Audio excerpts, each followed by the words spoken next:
Sy'n Mae Gwilym Bowen Rhys ydw i, a da ni yma'n Stiwdio Penhesgyn ar Ynys Môn i recordio'r albym ddiweddaraf Arenig.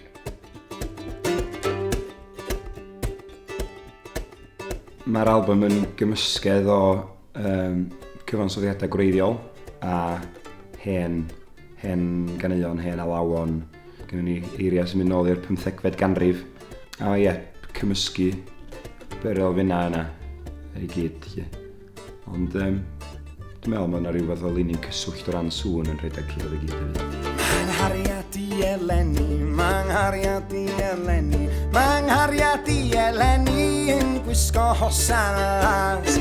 Ai chwrlins bach yn dangos, ai chwrlins bach yn dangos, ai chwrlins bach yn dangos pan ni'n rhodio mas. Dwi'n lwcus iawn i gael cerddorion gwych yn ymuno fi. Gwen Màiri o'r Alban, Marit Fält o Norwy a Patrick Rhymes o Gymru ac Aled Wyn Hughes yn cynhyrchydd, wrth gwrs. Mae llawar am ei chari hwnna'n rhywbeth mor tro. Cas gyda mi mae'r allwedd, cas gyda mi mae'r allwedd, cas gyda mi mae'r allwedd gyfan i gyd.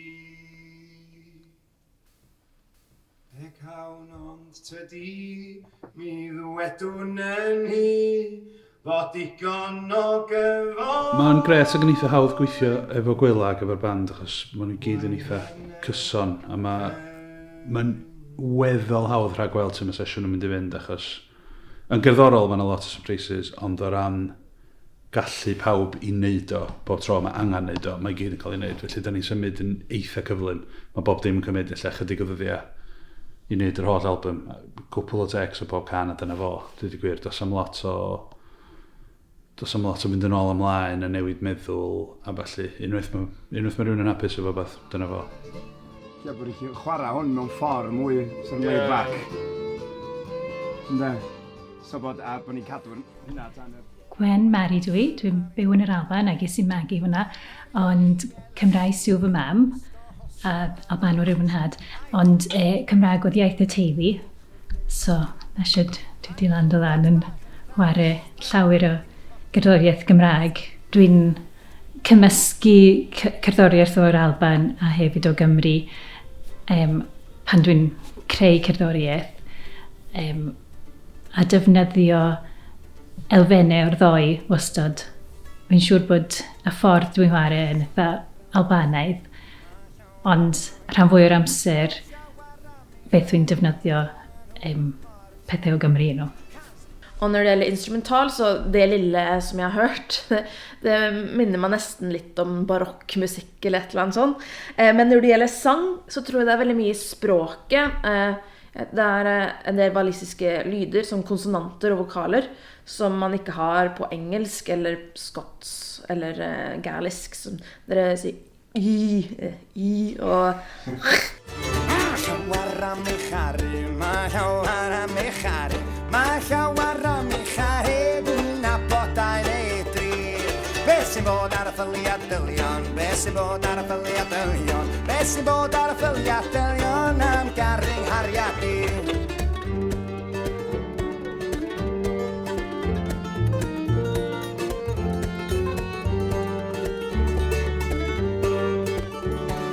Mae'r broses i gyd yn teimlo'n hawdd iawn, enwedig efo cerddorion a cynhyrchydd da.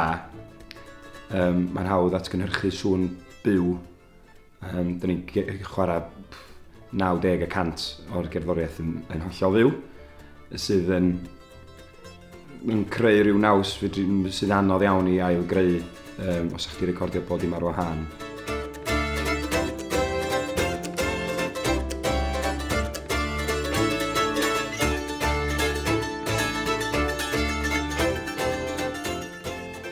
O'n i wedi bod yn chwilio am yr hen ganeuon yma, ac oedd gen i lot o'n nhw. Oedd y straeon tu ôl iddyn nhw neu'r geiriau mor ddiddorol. Do'n i'n isio wneud trefniannau ffansi iddyn nhw mewn ffordd. O'n i'n meddwl bod nhw'n gallu sefyll ar eu pen eu hunan, a wedyn penderfynu swn i'n gallu wneud album, neu cyfres o albums, o just y baledi yma yn noeth, mewn ffordd, ac oedd nhw'n sefyll ar ben eu hunan fel hen gerddi a hen ganeuon, hen faledi. Mae gen I awydd gan I can, wel dewch yn nes bob jocyn. O fawl i'r ddiod fel y tan, a wnaed o ddŵr trwyeryn. Lle mae'r gogoniant gynta fi, Gymru ciaeth o'm ti. Does dim sy well I ddyn, na joch o ddŵr trwyeryn. Does dim sy well I ddyn, na joch o ddŵr trwyeryn. Oedd na gan yn ymddangos ar albym o'r enw Canu'r Prif gan Sain. A'r gan oedd gael argan dŵr trwyeryn. Oedd o'n sôn am y whisky oedd arfer gael ei wneud yn y Fron Goch ger o Bala. A bod o ddim di para'n hir iawn gan bod o'n, wel, yr adag yna oedd y mudiad dirwestol ar ei cryfa. Ond beth bynnag, o'n i'n canu I Cymdeithas Cymru Pen Bedw. A wedyn dath o hen fo I fyny ato fi ar ôl y gig a deutha fi, mae ei frawd o'n sgwennu'r gan. Y ddau nhw wedi cael ei fagu ar aelwyd Cymraeg yn Wallasey. Ond fe ddaeth newid yn y gwynt, daeth melltith methodistiaid. Felly nawr does gennym ni'm hawl I gannu mawl I ddŵr y diawl. Does dim sy well I ddyn, na joch... Mae gynno fo, yn amlwg, mae gynno fo byd Sain sy'n eitha, ti'n bod, I gallu deud yn syth, mae stwff gwyl ydi o, ond eto, mae rhyfedd, mae lot yno fo yn menthyg môr, dwi'n teimlo, anyway, bod fi chwarae bron mewn fatha ffordd pastiche o Americana, lot o'r amser, ond eto, mae'r thing yn swnio môr Gymreig, a dwi dal ddim wedi ffigur allan sut mae'n manegio gwneud yna eto. Mae yna rai caneuon jyst yn sefyll allan am I bod nhw'n, mae yna wbath gwahanol amdanyn nhw, I wneud bod yr geiriau yn hynod o brydferth neu'n berthnasol, neu mae'r alaw yn bach wahanol. Mae gen I lot o hen alawon sydd jyst does am byd gwahanol ynddyn nhw, maen nhw jyst yr un hen sort of alawon, ond weithiau ti'n dod o draws rai sydd, mae yna wbath rhyfedd am hwnna, a wedyn dwi'n licio hynna.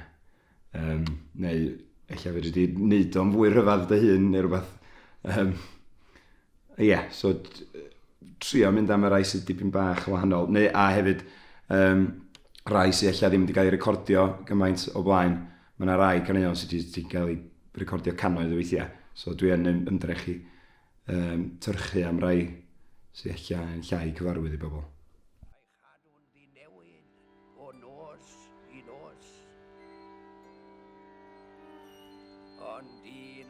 Dydy alawon ddim yn gweld ffinia, dydy music ddim yn rhywbeth fedri di tynnu lein ar y map. Mae o'n newid, mae'n teithio, mae wedi bod yn teithio ers ganrifoedd. Mae'n diddorol gael cyfle I weithio efo cerddorion o rhannau gwahanol o'r byd. Ac mae o'n gwneud I chdi sylwi bod music o wahanol, bob man mae'n mynd a bob man mae'n ymddangos. Ac I chwilio be sgenna ni sy'n wahanol. Ac dwi dal ar y daith yna mewn ffordd I weld be sy'n wahanol genna ni. Mae'n rhyfeddodau mewn bywyd.